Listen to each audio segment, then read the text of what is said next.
வணக்கம் and welcome to delight cinemas. இந்த வீடியோவில் இன்னைக்கான அப்டேட்ஸ் பற்றி தான் பார்க்க போகிறோம். நம்ம சேனலுக்கு நீங்கள் புதுசாக இருந்தீங்கன்னா சேனலை சப்ஸ்கிரைப் பண்ணி சப்போர்ட் பண்ணுங்கள். ஸோ இன்னைக்கான அப்டேட்ஸில் ஃபஸ்ட்டு நம்ம பார்க்க போகிற அப்டேட் எந்த படத்தை பற்றி அப்படின்னு பார்த்தீங்கன்னா, நாளைக்கு டிசம்பர் 21 டைரக்டர் ராஜ்குமார் ஹிரானியோடைய இயக்கத்தில் ஆக்டர் ஷாருக் கான் நடிச்சிருக்கிற டங்கி தேட்டர்ஸில் ரிலீஸ் ஆகுது. இந்த வருஷம் 2023 வந்து எந்த ஒரு ஆக்டருக்கு சிறந்த வருஷமாக இருந்திருக்கோ இல்லையோ, நம்ம ஷாருக் கானுக்கு சூப்பரான ஒரு வருஷமாக அவருக்கு அமைஞ்சிருக்கு. ஸோ 3 ரிலீசஸ் இந்த வருஷம் அவருக்கு. அதில் ஏற்கனவே ரிலீஸ் ஆன 2 படங்கள் பத்தான், ஜவான் ரெண்டுமே வந்து பார்த்தீங்கன்னா பிளாக் பஸ்டர் ஹிட் ஆயிடுச்சு. 1000 கோடி ரூபாய்க்கு மேலே 2 படங்களுமே கலெக்ட் பண்ணிடுச்சு. இப்போ 3வது ரிலீஸாக இந்த வருஷத்தோடைய எண்டில் டங்கி வந்து ரிலீஸ் ஆக போகுது. பட் டங்கி வந்து 1000 கோடி ரூபாய் கலெக்ட் பண்ணுமா அப்படின்னு கேட்டிங்கன்னா அது வந்து ஒரு பெரிய டவுட் தான். ஏன்னா பத்தான், ஜவான் மாதிரி டங்கி வந்து ஒரு மாஸ் மசாலா கமர்ஷியல் படம் கிடையாது. இது வந்து ஒரு content oriented film. Rajkumar Hirani அவருடைய படங்கள் பார்த்தவங்களுக்கு தெரியும். ஸோ அவருடைய படங்களான முன்னாபாய் எம்பிபிஎஸ், அதுக்கப்புறமா சஞ்சு, பிகே, 3 இடியட்ஸ் எல்லாமே வந்து பார்த்தீங்கன்னா ஒரு ட்ராமா ஸ்டைலில் இருக்கும். பட் சூப்பரான கண்டென்ட் ஓரியன்ட் ஃபிலிம்ஸாக தான் வந்து இருக்கும். தரமான படங்கள் தான் வந்து அவர் கொடுத்துருக்காரு. அந்த வகையில் இந்த டங்கியுமே வந்து ஒரு தரமான படமாக இருக்கும் அப்படின்னு நினைக்கிறேன். அது மட்டும் இல்லாமல் இப்போ அடுத்த நாளே டிசம்பர் 22 ஒரு பெரிய படம் ரிலீஸ் ஆகுது. சலாரும் ரிலீஸ் ஆகிறதுனால டங்கி கலெக்ஷன் வைஸ் வந்து பார்த்தீங்கன்னா கொஞ்சம் கம்மியாகும் அப்படின்னு தான் வந்து தோணுது. இந்த படத்தோடைய ஒரு பெரிய டிராபேக் என்ன அப்படின்னு பார்த்தீங்கன்னா, ஷாருக் கானுடைய போன 2 படங்கள் பத்தான், ஜவான் மாதிரி டங்கி படம் வந்து பேன் இண்டியா ரிலீஸ் ஆக போகிறது கிடையாது. இப்போ ஜவான், பத்தான்லாம் வந்து ஒவ்வொரு லாங்குவேஜஸில் டப் பண்ணி படத்தை தேட்டர்ஸில் ரிலீஸ் பண்ணாங்க. பட் ஆனால் டங்கியை பொறுத்த வரைக்கும் ஒரே லாங்குவேஜ், ஹிந்தி லாங்குவேஜில் மட்டும்தான் இந்த படம் வந்து தேட்டர்ஸில் ரிலீஸ் ஆக போகுது.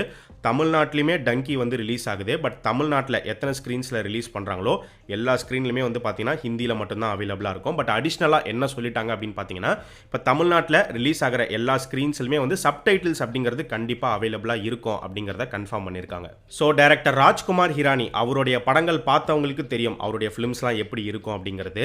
ஸோ அவருடைய முன்னாபாய் எம்பிபிஎஸ் தான் இங்கே வசூல் ராஜா எம்பிபிஎஸ். அவர் எடுத்த 3 இடியட்ஸ் தான் இங்கே நண்பன். அவர் எடுத்த பிகே படம் தான் இங்கே பட்டி டிங்கரிங் பண்ணி மூக்குத்தி அம்மன் அப்படின்னு எடுத்தாங்க. இது ஆர்ஜே பாலாஜி ஒரு இன்டர்வியூவில் வந்து சொல்லியிருப்பாரு. ஸோ ராஜ்குமார் ஹிரானியோடைய படங்கள் எல்லாமே வந்து பார்த்தீங்கன்னா தரமான படங்களாக தான் இருக்கும். அந்த வகையில் இந்த டங்கி படமும் ஒரு தரமான படமாக இருக்கும் அப்படின்னு நினைக்கிறேன். ஸோ நாளைக்கு நம்ம சேனலில் வந்து டங்கியோடைய ரிவ்யூ வந்துடும், மிஸ் பண்ணாமல் பாருங்கள். ஷாருக் கானே வந்து பார்த்தீங்கன்னா Dangi is my best film அப்படின்னு சொல்லியிருக்காரு. ஸோ இப்போ டங்கி, சலார் படங்களுடைய ரிலீஸை முன்னிட்டு ஒரு பிரச்சனை ஒன்று கிரியேட் ஆயிருக்கு. என்ன பிரச்சனை அப்படின்னு பார்த்தீங்கன்னா, ட்விட்டரில் ஒரு ஹேஷ்டேக் ஒன்று ட்ரெண்ட் ஆகி ஓடிட்டு இருக்கு. என்ன ஹேஷ்டேக் அப்படின்னு பார்க்கும்போது பாய்காட் பிவிஆர் ஐநாக்ஸ் அப்படின்னு சொல்லி ஒரு ஹேஷ்டேக் வந்து ட்ரெண்ட் பண்ணிட்டு இருக்காங்க. சரி, எதனால் இது பண்ணுறாங்க, என்ன பிரச்சனை அப்படின்னு பார்த்தீங்கன்னா, இப்போ இந்த மல்டிப்ளெக்ஸ் செயின் பற்றி உங்களுக்கு தெரியும். பிவிஆர், ஐநாக்ஸ் இதெல்லாம் ஒரு மல்டிப்ளெக்ஸ் செயின். ஸோ நார்த் இந்தியாவில் என்ன நடந்திருக்கு அப்படின்னா, இப்போ டங்கி 21 ரிலீஸ் ஆகுது, சலார் வந்து மறுநாளே வந்து ரிலீஸ் ஆகுது. அங்கே நார்த் சைடில் மல்டிப்ளெக்ஸ் செயின் இந்த தேட்டர்ஸ் எல்லாமே வந்து மேக்ஸிமம் ஸ்க்ரீன்ஸ் வந்து டங்கிக்கு தான் வந்து கொடுத்துருக்காங்க. சலாருக்கு வந்து பார்த்தீங்கன்னா ஓரளவுக்கு ஃபேராக கூட கொடுக்கல. அதுதான் இப்போ பிரச்சனை. ரொம்ப கம்மியான ஸ்க்ரீன்ஸ் தான் வந்து கொடுத்துருக்காங்க போல. முக்காவாசி டங்கிக்கு தான் வந்து கொடுத்துருக்காங்க. அதனால சலார் டீம் வந்து ரொம்பவே அப்செட் ஆயிட்டாங்க. ஏன்னா சலார் படம் வந்து பார்த்தீங்கன்னா ஒரு பேன் இண்டியா படமாக தான் எடுக்கப்பட்டிருக்கு. நார்த் சைட்லையுமே வந்து கேஜிஎஃப் படங்களுக்குலாம் வந்து பயங்கரமான ஒரு வரவேற்பு. ஸோ அவங்களுமே சலார் படத்தை எதிர்பார்த்துட்டு உட்காந்துட்டு இருக்காங்க. ஸோ அப்படி இருக்கும்போது அங்கே மல்டிப்ளெக்ஸ் செயின்ஸில் வந்து சலாருக்கு வந்து பெருசாக ஸ்க்ரீனே கிடைக்கல அப்படின்னா அது கண்டிப்பாக வந்து பார்த்தீங்கன்னா ஃபேன்ஸுக்கும் ஒரு பெரிய டிசப்பாயின்மெண்ட்டாக இருக்கும். மேக்கர்ஸ் இவங்களுக்குமே ஒரு பெரிய அப்செட் தான் அது. ஸோ அதனால இப்போ சலார் டீம் என்ன முடிவு பண்ணியிருக்காங்க அப்படின்னா, நார்த் சைடில் மல்டிப்ளெக்ஸ் செயின் வந்து சலாருக்கு ஃபேரான ஒரு ஸ்க்ரீன் டிஸ்ட்ரிபியூஷன் வந்து கொடுக்கணும். ஒருவேளை அப்படி கொடுக்கல அப்படின்னா சவுத் சைடில், சவுத் இந்தியாவில் இருக்கக்கூடிய மல்டிப்ளெக்ஸ் செயின், ஏன்னா பிவிஆர் ஐநாக்ஸ்லாம் இங்கேயுமே தான் இருக்குது, இங்கே வந்து சலார் படத்தையே நாங்கள் வந்து உங்களுக்கு கொடுக்க மாட்டோம், ரிலீஸ் பண்ண மாட்டோம் அப்படிங்கிற ஒரு முடிவு எடுத்திருக்கிறதா ஒரு நியூஸ் வந்திருக்கு. ஸோ ஃபேன்ஸ் எல்லாருமே வந்து பார்த்தீங்கன்னா இதை கேட்டு பயங்கர கடுப்பாகி இந்த ஹேஷ்டேக் வந்து இப்போ ட்ரெண்ட் பண்ணிட்டு இருக்காங்க. நிறைய பேர் கழுவி ஊற்றிக்கிட்டு இருக்காங்க. ஸோ நிறைய பேர் ஏற்கனவே சவுத் சைடில் மல்டிப்ளெக்ஸில் வந்து புக் பண்ணிட்டாங்க போல. ஏன்னா சலார்லாம் புக்கிங்ஸ் ஓப்பன் ஆயிடுச்சு. நீங்கள் புக் பண்ணிட்டீங்களா இல்லையா அப்படிங்கிறத கமெண்ட் செக்ஷனில் சொல்லுங்கள். ஸோ புக் பண்ணவங்களாம் கூட பார்த்தீங்கன்னா இந்த நியூஸ் கேட்டு கடுப்பாகி யார் யாரெல்லாம் பிவிஆர் ஐநாக்ஸ்லாம் புக் பண்ணாங்களோ எல்லாமே வந்து பார்த்தீங்கன்னா கேன்சல் பண்ணிட்டு இருக்காங்க. ஸோ அப்படிலாம் வந்து ட்வீட் வந்துட்டு இருக்கு. ஸோ ஒரு பெரிய பிரச்சனையாக இப்போ போயிட்டு இருக்கு. எனக்கு தெரிஞ்சு இது எல்லாமே வந்து ஸ்மூத்தாக முடிஞ்சிடும் அப்படின்னு தான் நினைக்கிறேன். நாளைக்குள்ளே வந்து என்ன நடக்குது அப்படிங்கிறது தெரிய வரும். டைரக்டர் பா ரஞ்சித்தோடைய இயக்கத்தில் சியான் விக்ரம் நடிச்சிருக்கிற தங்கலான் படத்தோடைய ரிலீஸ் பற்றி போன அப்டேட் வீடியோலேயே வந்து நம்ம தெளிவாக சொல்லியிருந்தோம். படம் வந்து ஜனவரி 26 ரிலீஸ் ஆகிற மாதிரி தெரியல. ஜனவரியிலேருந்து சம்மருக்கு தள்ளி போகிற மாதிரி இருக்குது அப்படின்னு.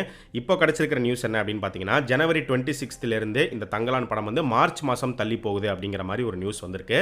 மார்ச் 29ஆம் தேதி வந்து குட் ஃப்ரைடே. ஸோ ஒன்று அன்னைக்கு ரிலீஸ் ஆகலாம், இல்லை மொதல் நாள் மார்ச் 28 இந்த படத்தை தியேட்டர்ஸ்க்கு கொண்டு வரலாம். அப்படி தான் மூவி டீம் வந்து பிளான் பண்ணிட்டு இருக்காங்க அப்படின்னு சொல்லப்படுது. ஸோ படத்தோடைய போஸ்ட் ப்ரொடக்ஷன்லாம் முடிச்சு ஃபிலிம் ஃபெஸ்டிவல்ஸ்க்குலாம் அனுப்ப போகிறாங்க. அனுப்பி முடிச்சுட்டு கரெக்டாக மார்ச் எண்டில் வந்து பார்த்தீங்கன்னா இந்த படத்தை வந்து தியேட்டர்ஸ்க்கு கொண்டு வந்துருவாங்க. இப்போ தங்கலான் வந்து ஜனவரி 26லேருந்து விலகி போஸ்ட்பாண்ட் ஆகிறதுனால இப்போ அந்த டேட்டுக்கு வேறு சில படங்கள் வரணும் இல்லையா? ஸோ அதில் இப்போ ஒரு படம் வரப்போகுது. எந்த படம் அப்படின்னு பார்த்தீங்கன்னா, பொங்கலுக்கு ரிலீஸ் ஆகிற மாதிரி இருந்த டைரக்டர் சுந்தர் சி உடைய அரண்மனை 4. ஸோ அரண்மனை 4மே வந்து ஸ்டார்டிங்லேயே பொங்கல் ரிலீஸ் அப்படின்னு ஒரு போஸ்டர் ரிலீஸ் பண்ணாங்க. அதுக்கப்புறமா அரண்மனை 4 பற்றி எந்த ஒரு அப்டேட்டுமே வந்து இல்லை. ஸோ இப்போ கிடச்சிருக்கிற அப்டேட் வந்து ஜனவரி 26 வந்து அரண்மனை 4 ரிலீஸ் ஆக போகுது அப்படிங்கிற ஒரு நியூஸ் வந்திருக்கு.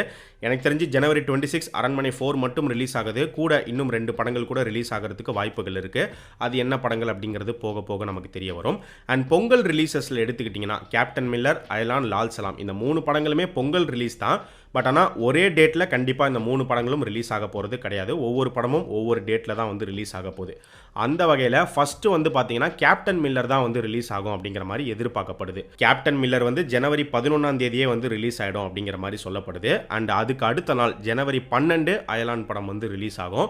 கரெக்டாக பொங்கல் அன்னைக்கு லால் சலாம் வந்து ரிலீஸ் ஆகும் அப்படிங்கிற மாதிரி இப்போதைக்கு இந்த 3 படங்களுடைய ரிலீஸ் பற்றி ஒரு நியூஸ் கிடச்சிருக்கு. இது உண்மையா பொய்யா அப்படிங்கிறது சீக்கிரமே அஃபிஷியலாக வந்து நமக்கு தெரிய வரும். டைரக்டர் வெங்கட் பிரபுவோடைய இயக்கத்தில் தளபதி விஜய் இப்போ நடிச்சிட்டு இருக்கிற தளபதி 68 படத்தோடைய டைட்டில் பற்றி ஒரு சில ரூமர்ஸ் வந்து இப்போ ஸ்ப்ரெட் ஆகிட்டு இருந்துச்சு. படத்துக்கு வந்து பாஸ் அப்படிங்கிற மாதிரி டைட்டில் ஃபிக்ஸ் பண்ணியிருக்காங்க, படத்துக்கு வந்து பசில் அப்படிங்கிற மாதிரி டைட்டில் ஃபிக்ஸ் பண்ணியிருக்காங்க அப்படின்லாம் வந்து சொல்லப்பட்டுச்சு. பட் இதுக்கு எல்லாத்துக்குமே ஃபுல் ஸ்டாப் வைக்கிற விதமாக இது எல்லாமே வந்து உண்மை கிடையாது, ரூமர்ஸ் தான் அப்படிங்கிறத அஃபிஷியலாக படத்தோடைய ப்ரொடியூசர் அர்ச்சனா கல்பாத்தி அஃபிஷியலாக ஒரு ட்வீட் போட்டு கன்ஃபார்ம் பண்ணிட்டாங்க. ஸோ படத்துக்கு வந்து பாஸ், பசில் இந்த டைட்டில்லாம் வந்து கிடையாது, வேற ஒன்று இன்ட்ரெஸ்டிங்காக வந்து கிரியேட் பண்ணிட்டு இருக்கோம், சீக்கிரமே தெரிய வரும் அப்படிங்கிற மாதிரி சொல்லியிருக்காங்க. பட் ஆனால் கண்டிப்பாக தளபதி 68 படத்தோடைய டைட்டில் வந்து இங்கிலீஷ் டைட்டிலாக தான் வந்து இருக்க போகுது அப்படின்னு தான் வந்து நியூஸ் வந்துட்டு இருக்கு.